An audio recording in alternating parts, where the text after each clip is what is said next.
Kaya may taong masama ang isip kasi masama ang puso.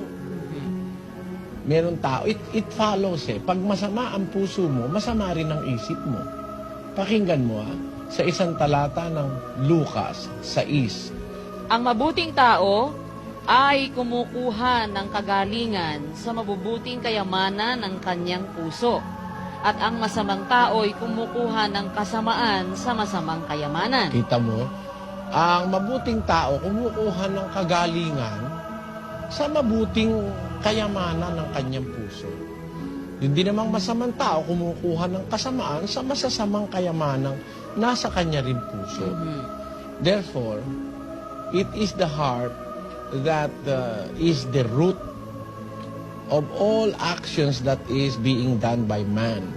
Lahat ng kanyang ginagawa, salita, gawa, pagtingin, ang gagaling yan sa puso, Sister Lucy. Totoo po yun, Brother. Yung kilos ng kanyang kamay, galing yan sa puso. Kung biblical ang gusto mo, tinatanong mo kasi biblical speaking, and I want to be real biblical to you.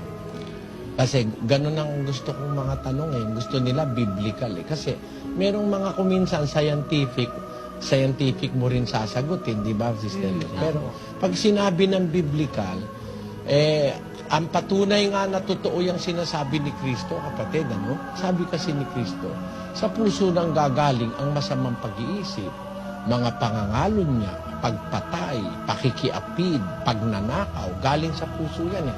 Pati pagsaksi sa di katotohanan. Di ba ganun, kapatid na Diyos?